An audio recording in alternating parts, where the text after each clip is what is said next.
헬스조선 상례 서비스 3일의 약속. 네, 여러분 안녕하십니까.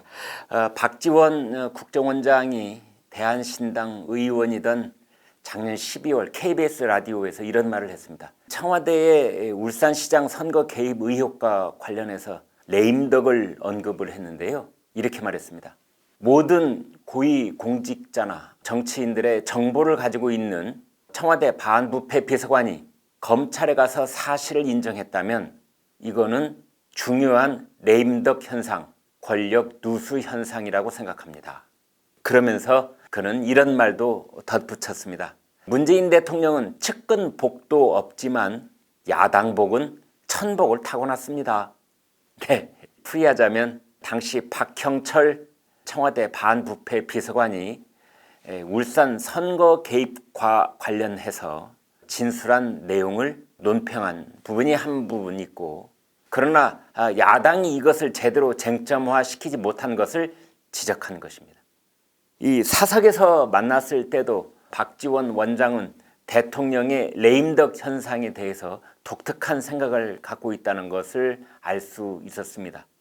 즉 어떤 정권이든 대통령 집권 4년 차에 들어서면 아무리 그러지 않으려고 해도 레임덕에 들어선다는 것입니다.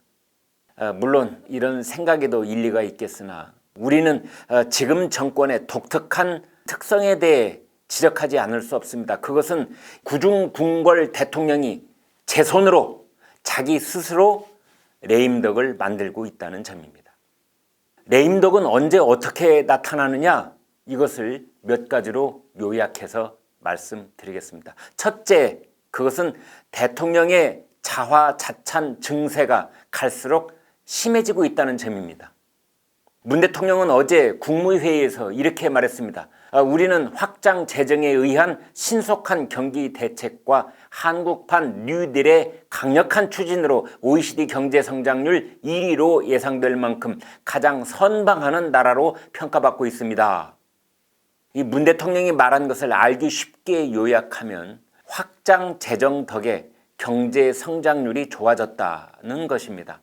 확장 재정이란 정부가 돈을 많이 풀었다는 뜻입니다. 결국 돈을 많이 풀어서 성장률을 높였다는 고백인 셈이지요. 그런데 이 성장률이란 통계는 작년 대비 금년 또는 금년 대비 내년 이런 식으로 무엇과 무엇을 비교하는 숫자입니다. 우리 경제의 버팀목인 무역 수출은 이달 들어 작년 대비 마이너스 23.6%로 급감하고 있습니다. 이처럼 기업 사정이 안 좋으니 당연히 실업률 또한 지난 5개월 동안 500대 기업 직원 숫자가 1만 명 이상 급감하는 등 최악으로 치닫고 있습니다. 현장 기업들은 비명을 지르고 있는데 대통령은 선방했다고 자화자찬을 하고 있습니다. 여기에다가 집계 이후 최대치로 불어나고 있는 재정 수지 적자가 곧이어 대외 신뢰도를 크게 끌어내릴 것이란 어두운 전망까지 겹쳐 있습니다. 다시 말씀드리지만 성장률이란 비교하는 숫자입니다. 어제 발표된 OECD의 한국 경제 보고서에 따르면 한국은 OECD 37개 회원국 중에 올해 성장률은 1위, 내년 성장률은 34위가 예상된다는 것입니다.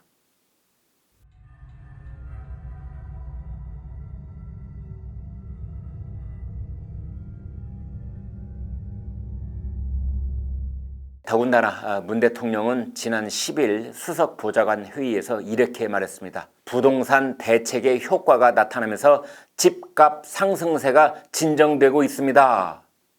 네, 이 대통령이 상승세 진정이란 말을 했는데 대통령은 도대체 어디 가서 누구 말을 들었는지 궁금합니다. 왜냐하면 현 정권 들어 23번에 걸친 부동산 대책 실패로 서울 아파트 중위값이 52%나 뛰었고 대책이 나온 지난 7월 한 달 전월세값 그리고 8월 첫 주 전세값 상승률도 34개월 사이 최고치를 기록하고 있기 때문입니다.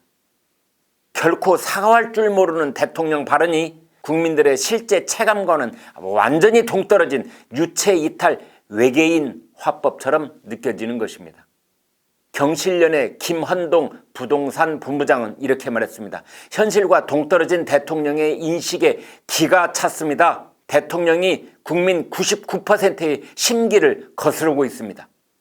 대통령은 지난 7월 27일 우리 경제가 기적 같은 선방을 하고 있다면서 기적, 즉 미러클이라고 자화자찬했고, 작년 11월에는 집값이 안정적으로 관리되고 있다고 했으며, 작년 9월엔 정권의 경제정책을 자랑하면서 적극적 일자리 정책과 재정 정책이 만들어낸 성과라고 했고, 작년 3월엔 취업자 수가 가장 많이 늘었다고 하는 등 민심을 떠난 발언을 이어오고 있는 것입니다.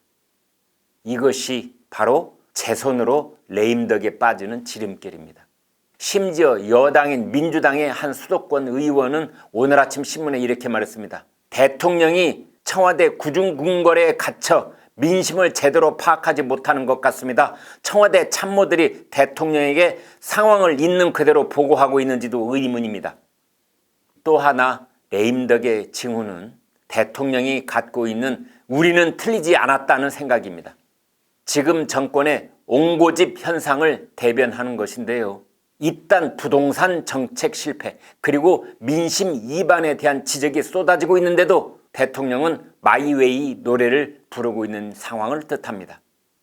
어제 오늘 청와대 수석급 비서진 5명이 교체되고 있는데, 친문 핵심 인사이자 여권 내 대표직 전략통으로 꼽히는 최재성 전 의원을 정무수석에 기용한 것도 이런 해석이 가능합니다.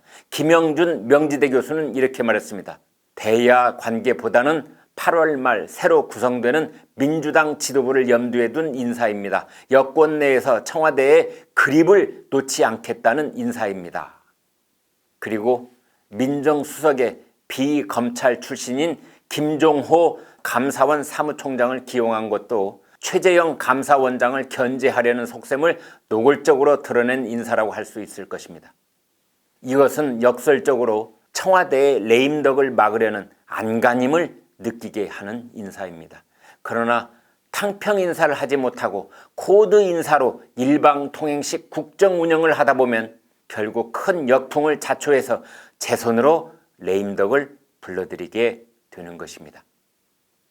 가장 상징적인 레임덕 징후는 최근에 물러난 김조원 민정수석이 공개회의석상에서 노영민 비서실장과 여러 차례 다퉜다는 보도 내용입니다.